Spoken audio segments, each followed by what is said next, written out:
Hello everyone. तो हम पढ़ रहे हैं गणित प्रकार text book of mathematics grade 6।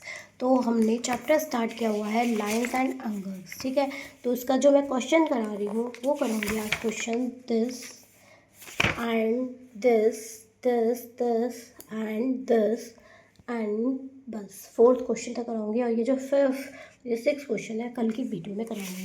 तो क्वेश्चन को पढ़ते हैं बिना लेट किए। तो क्वेश्चन क्या है, can you find the angle in the given picture, draw the rays forming any one of the angle and name the vertex of the angle. सबसे पहले can you find the angle in the given pictures, इन angles मतलब इसमें इन pictures में angle को find करना है, और इसको सबसे पहले ड्रॉ कीजिए अपनी नोटबुक में। ठीक है, और उसमें एंगल्स को क्या कीजिए, फाइंड कीजिए।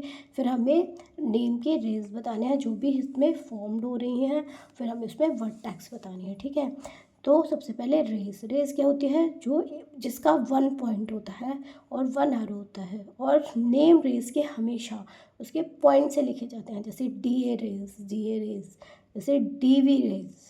ठीक है, डी वी रेज और डी सी रेज, इसमें 3 रेज फॉर्म्ड हो रही हैं, डी ए डी बी और डी सी। ठीक है, और इसकी जिस पॉइंट से सारी रेज जा रही है वो पॉइंट होगा इसका वर्टेक्स, तो वर्टेक्स होगा डी। ठीक है, अभी नोटबुक में कैसे लिखना है वो भी मैं दिखाऊंगी।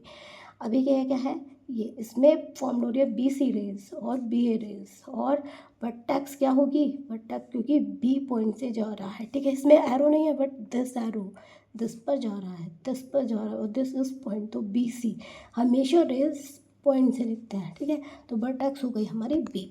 अब नेक्स्ट देखिए, नेक्स्ट में क्या है, हमें वर्टेक्स बतानी है। तो दिस है, पर इसमें जो होता ए बी और ए सी कह देंगे आपकी, इससे पॉइंट है ए, नो हमें एंगल से बताना है। तो एंगल बन रहा है दिस, तो ये होगा बी ए रेज, और ये होगा हमारा बी सी रेज। ठीक है, बी ए और बी सी रेज होगा, और इसकी वर्टेक्स होगी बी, इसी टाइप से इसमें। ठीक है, और लिखेंगे कैसे, लिखेंगे इस टाइप से।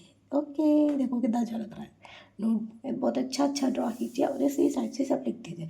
आता है नेक्स्ट क्वेश्चन पे, draw the level and angle with arm S T and S R. Draw करना एंगल किस टाइप से ड्रॉ करते हैं, इस टाइप से, बस इतना एंगल ड्रॉ करेंगे, यहाँ पर एस टी और आर डाल देंगे, बस इतना एंगल। ठीक है, ये हो गया एंगल। ठीक है, किस टाइप से ड्रॉ करेंगे, इस टाइप से, एस टी और आर, ये है टी, दिस इज टी। ठीक है, ये ड्रॉ हो गया। अब देखिए, मैं explain why angle A P C can not be labelled as angle P. Angle P, यह है एंगल कौन सा, ए पी सी, वो हम एंगल पी क्यों नहीं कह सकते, क्योंकि इससे बहुत सारे एंगल बन रहा है। खाली एक ही एंगल बनना होता है तो हम उसे एक एंगल का नेम दे देते कि this is angle P, but इसी से ए पी सी भी बन रहा है, ए पी बी भी बन रहा है।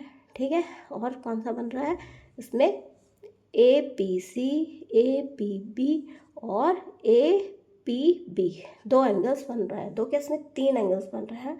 ठीक है, मैं उसका नेम डिसाइड क्या, कौन कौन से एंगल बी पी सी। ठीक है, 3 एंगल्स इससे बन रहे हैं, कौन सा, बी पी सी, ये दिस एंगल से 3 एंगल्स बन रहे हैं, इसीलिए हम इसे एंगल पी नहीं कह सकते। अगर एक ही एंगल बन रहा होता तो हम इसे कह सकते थे। लिखेंगे कैसे, इस टाइप से, because there are more 1 angle at P. Okay, sorry मैं भी उसका नेम नहीं ले पाई थी जल्दी में। Name the angle marked in the given figure, angle के नेम मार्क करने हैं क्या, पी टी आर और क्यू टी आर। तो लिखते कैसे हैं, एंगल पी टी आर और एंगल क्यू टी आर, तो इस टाइप से लिख देंगे, एंगल पी टी आर और angle Q T R. Okay, इस टाइप से हम अपने 4th क्वेश्चन सॉल्व कर लेंगे। Thank you, bye.